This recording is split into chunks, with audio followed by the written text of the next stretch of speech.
Kiai Haji Wahab Hasbullah adalah seorang tokoh pergerakan dari pesantren. Ia dilahirkan di Tambak Beras, Jombang, tahun 1888.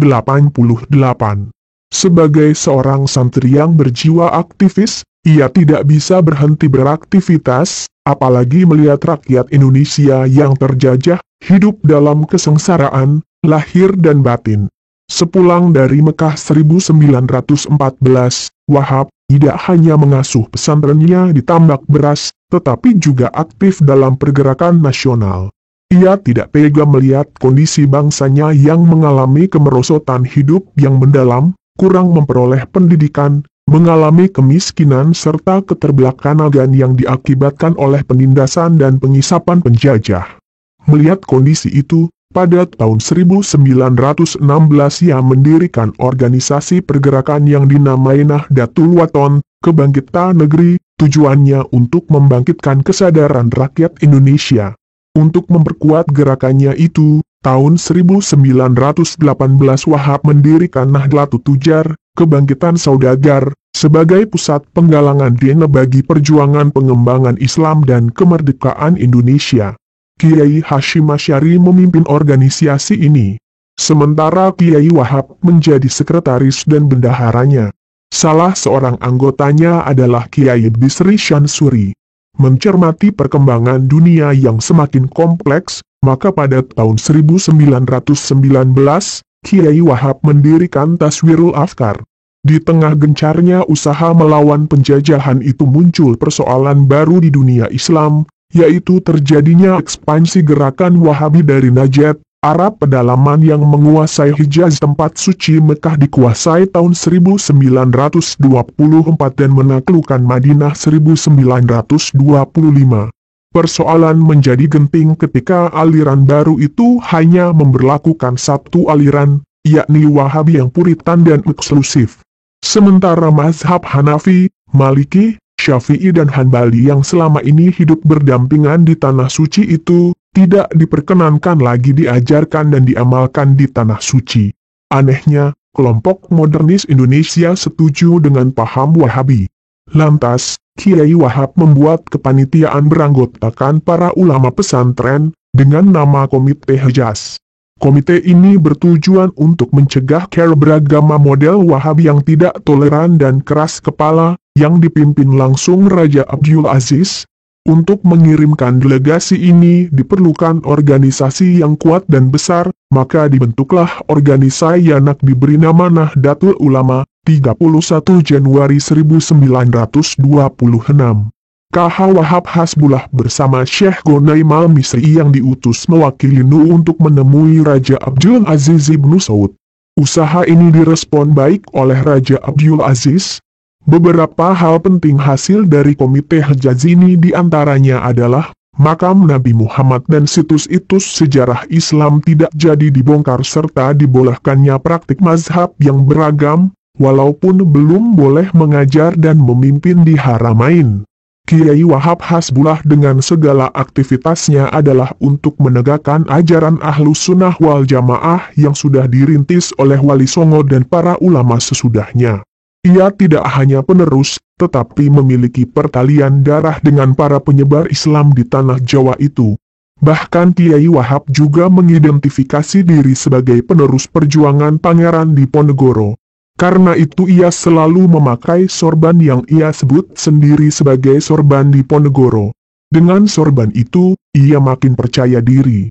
Dalam upacara keagamaan sampai dengan acara kenegaraan, Kiai Wahab selalu melingkarkan sorban tersebut, hingga pundaknya tertutup. Demikian juga dengan sarung, tidak pernah diganti dengan pantolan. Ia telah melampaui segala protokol kenegaraan yang ada, karena telah memiliki disiplin dan karakter keulamaan sendiri. Selain itu, ia memang memiliki ilmu kanuragan yang tinggi sehingga tidak takut menghadapi musuh sesakti apapun. Kemenonjolan peran Wahab Hasbullah ini berkat kematangannya dalam menempa dirinya sebagai seorang ulama pergerakan. Sifat keulamaannya digembleng di pesantren Langitan Tuban, pesantren Tawangsari Surabaya. Kemudian ia melanjutkan lagi ke pesantren Bangkalan Madura. Di pesantren asuhan Syekh Khalil inilah, ia bertemu dengan Kiai Bisri Syansuri, ulama dari Pati yang kelak menjadi sahabat seperjuangannya, juga iparnya. Pertemanannya Kiai Wahab dengan Kiai Bisri ini memiliki pengaruh terhadap perkembangan Nu. Selanjutnya, Kiai Wahab ke pesantren Mojosari Nganjuk dan menyempatkan diri nyantri di Tebuireng Jombang. Setelah merasa cukup bekal dari para ulama di Jawa dan Madura, ia belajar ke Mekah untuk belajar pada ulama terkemuka dari dunia Islam, termasuk para ulama Jawa yang ada di sana seperti Syekh Mahfuz Termas dan Syekh Ahmad Khotib dari Tanah Minang. Selain belajar agama saat di Mekah itu, ia juga mempelajari perkembangan politik nasional dan internasional bersama aktivis dari seluruh dunia. Selama masa pembentukan Nu, Kiai Wahab selalu tampil di depan. Dimanapun Muktamar Nu diselenggarakan sejak yang pertama kalinya yaitu di Surabaya, kemudian hingga ke Bandung, Menes Banten, Banjarmasin, kemudian Palembang hingga Medan, ia selalu hadir dan memimpin. Sehingga pengalamannya tentang organisasi ini cukup mendalam. Karena itu, Kiai Wahab selalu cermat dan tegas dalam mengambil keputusan. Dalam menghadapi berbagai kesulitan, terutama dalam hubungannya dengan pemerintah kolonial, ia selalu mampu mengatasinya. Misalnya, ia harus berhadap dengan para residen gubernur atau menteri urusan pribumi. Kemampuan lobi dan diplomasi membuat semua urusan bisa lancar, sehingga Nu mampu mengatasi berbagai macam jebakan dan hambatan kolonial. Dan, Kiai Wahab juga memiliki keistimewaan, yang tidak banyak ada pada orang lain, yakni kemampuan melempar humor, khususnya jenis plesetan, sebagai alat diplomasi. Suatu hari, ketika Nusantara masih dalam cengkraman Belanda, Kiai Wahab berpidato di hadapan kiai-kiai dan ratusan santri. Wahai saudara-saudaraku kaum pesantren, baik yang sudah sepuh, yang disebut kiai, ataupun yang masih muda-muda, yang dikenal dengan sebutan santri. Jangan sekali-sekali terbersit, apalagi bercita-cita sebagai yang tenaar, pegawai Belanda. Begitu suara Kiai Wahab berapi-api. Mengapa kiai dan santri tidak boleh jadi amdenaar? Jawabannya tiada lain tiada bukan, karena amdenaar itu singkatan dari antum finnar. Tidak usah berhujah susah-susah tentang amdenaar, artinya ya tadi, kalian di neraka titit, jelas Kiai Wahab. Para kiai dan santri yang hadir tertawa dan tepuk tangan. Lain waktu, semasa penjajahan Jepang, Kiai Wahab menghadapi para kiai yang belum paham cara berpolitik dengan Jepang.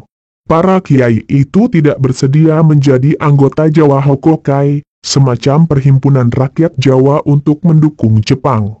Para kiai tidak susah-susah mencari dalil menjadi anggota Jawa Hokokai. Masuk saja dulu.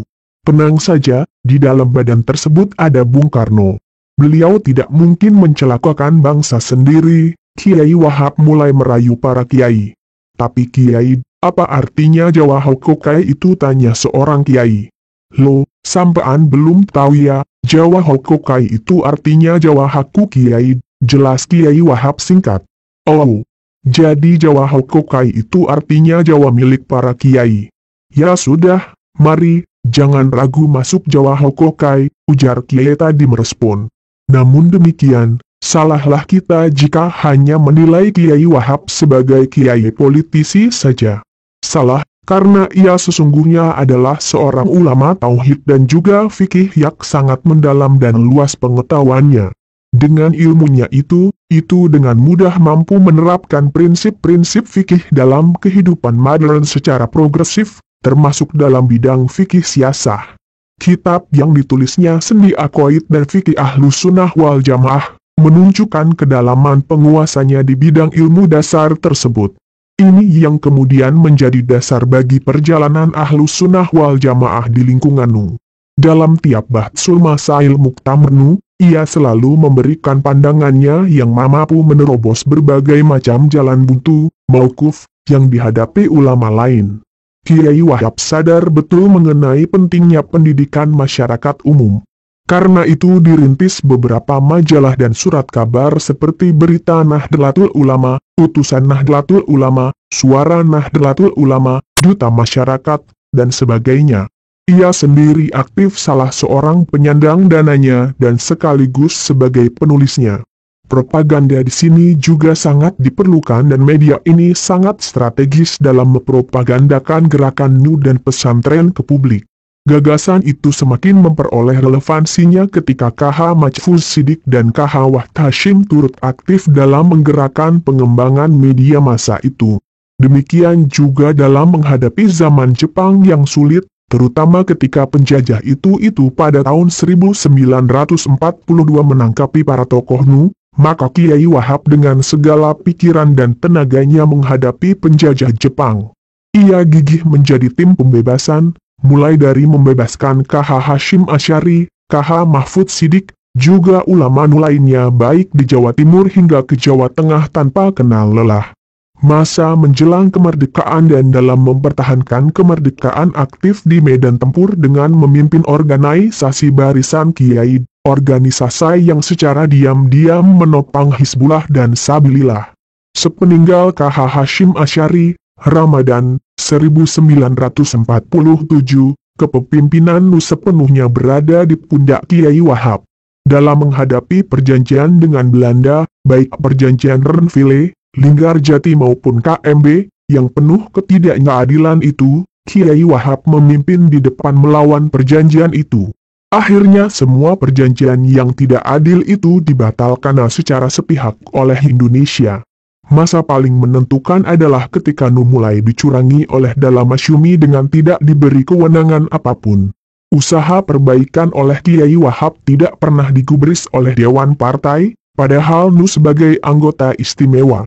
Selain itu hanya diberi jatah Menteri Agama, itu pun kemudian dirampasnya juga. Apalagi Masyumi mulai melakukan tindakan subversif seperti memberi simpati pada Darul Islam, dan bahkan melakukan perjanjian gelap dengan Mutual Security Act, MSA, yang menyeret Indonesia ke blok barat Amerika. NU merasa semakin tidak kerasan di Masyumi. Ketika Kiai Wahab hendak mendirikan partai sendiri, tidak semua kalangan NU menyetujuinya, apalagi kalangan Masyumi menuduh NU berupaya memecah belah persatuan umat Islam. NU juga diledek bahwa tidak memiliki banyak ahli politik, ekonomi, ahli hukum dan sebagainya. Atas semua itu, dengan enteng Kiai Wahab menjawab, kalau saya mau beli mobil, si penjual tidak akan bertanya apakah saudara bisa menyupir. Kalau dia bertanya juga, saya akan membuat pengumuman butuh seorang supir. Saat itu juga, para calon supir akan segera mengantri di depan rumah saya. Ketika kalangan ulama NU yang lain masih ragu, dengan tegas Kiai Wahab mengatakan, silakan saudara tetap di Masyumi, saya akan sendirian mendirikan partai NU dan hanya butuh seorang sekretaris. Insya Allah NU akan menjadi partai besar. Melihat kesungguhan itu akhirnya, semua kiai, termasuk Kiai Abdul Wahid Hashim sangat terharu, sehingga diputuskan untuk menjadi partai sendiri. Dalam pemilu 1955, perkiraan Kiai Wahab terbukti, NU menjadi partai terbesar ketiga. Dari situ NU mendapat 45 kursi di DPR dan 91 kursi di Konstituante serta memperoleh 8 kementerian. Berkat kepemimpinan Kiai Wahab itu, NU menjadi partai politik yang sangat berpengaruh. Dalam memimpin keseluruhan drama politik nasional, bagi NU, Kiai Wahab adalah pengambil keputusan yang sangat menentukan. Sebab itu, perintahnya sangat dipatuhi sejak dari pengurus pusat hingga ke daerah. Bukan karena otoriter, tapi karena memang sangat menguasai kewilayahan dan menguasai strategi gerakan. Karena itu pula, para kiai-kiai seringkali menyebut tokoh kita ini Panglima Tinggi. Tiap hari, Kiai Wahab keliling daerah, bermusyawarah, menyerap dan memberi informasi, mengarahkan hingga menyemangati para ulama dari Jawa hingga Sumatera, dari Madura hingga Kalimantan. Semuanya diongkosi dengan uang sendiri. Bila ada di Jombang, tepatnya di Tambak Beras, Kiai Wahab tidak pernah absen mengajar di pesantrennya, memberikan pengajian dari kampung ke kampung, dan memberikan briefing politik ada para santri senior, para pengurus NU setempat, hingga memberikan arahan pada pamong desa setempat. Kedekatan dengan rakyat itu yang mendorong militansi Kiai Wahab dalam menyuarakan aspirasi rakyat. Banyak yang meriwayatkan pula bahwa Kiai Wahab juga mempunyai kecenderungan hidup zuhud. Dari sekian banyak pesantren yang dikunjungi, tampaknya pengaruh Kiai Zainuddin Mojosari cukup kentara. Pesantren Mojosari terdapat di pedalaman Nganjuk, Jawa Timur. Kiai Zainuddin, pengasuh pesantren tersebut, masyhur sebagai sufi agung di tanah Jawa saat itu. Tradisi sufistik juga membuat pesantren ini menjadi sangat terbuka. Satu contoh, tiap akhir tahun para santri dibiarkan menyelenggarakan pentas seni, ludruk.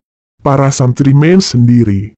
Untuk itu, beberapa bulan sebelum acara, para santri dengan rombongan masing-masing ada yang belajar ludruk ke Jombang, belajar jatilan ke Tulungagung, belajar ketoprak ke Madiun dan belajar wayang ke Solo dan sebagainya. Wahab Muda adalah salah satu di antara mereka itu. Pendidikan keagamaan yang diberikan juga sangat terbuka. Para santri dipersilakan memakai mazhab pemikiran yang disukai, juga diajarkan memecahkan berbagai persoalan keagamaan dan kemasyarakatan secara lebih luas dan toleran. Sikap keagamaan Kiai Wahab akhirnya juga tumbuh dengan terbuka. Ia lebih maju dibanding para ulama yang lain, terutama dalam menerapkan fikih, tampak lebih mengutamakan dalil rasional, ketimbang doktrinal. Hal itu memungkinkan masa kepemimpinan Kiai Wahab dalam tubuh NU membuka wawasan yang luas bagi pengembangan pemikiran, kelembagaan dan ketangkasan dalam berpolitik. Kenyataan ini sangat bertolak belakang dengan karib dan iparnya yang sekaligus menjadi wakilnya, wakil Raisem, yaitu KH Bisri Syansuri. Kiai Bisri adalah seorang faqih murni yang ketat dan disiplin, sehingga apapun yang berseberangan dengan prinsip yang dipegangi harus disingkirkan. Kalau Kiai Wahab cenderung berpikiran inovasi dan kreasi, sementara Kiai Bisri berpegangan pada fikih. Dengan latar belakang semacam itu tidak heran kalau Kiai Wahab Hasbullah dengan senang hati menerima kehadiran Les Bumi 1962, apalagi sebelumnya Rais Akbar NU KH Hashim Asy'ari menyetujui penggunaan alat-alat musik dalam acara-acara NU. Meski demikian, perbedaan tersebut tidak mengurangi rasa tenggang rasa dan keduanya tetap saling menghormati. Karena harisma dan kepemimpinannya yang belum tergantikan, Muktamar NU 20-25 Desember 1971 di Surabaya, Kiai Wahab terpilih lagi sebagai Raisa AM, meski telah uzur. Namun, persis 4 hari setelah Muktamar, Allah memanggil Kiai Wahab, tepatnya tanggal 29 Desember 1971. Kewibawaan Kiai Wahab di hadapan pengurus NU yang lain dan pengabdiannya yang total itu menyebabkan KH Syaifuddin Zuhri menjulukinya sebagai NU dalam praktek. Seluruh sikap dan tindakannya termasuk yang kontroversial sekalipun adalah mencerminkan perilaku NU yang tidak dianggap sebagai penyimpangan.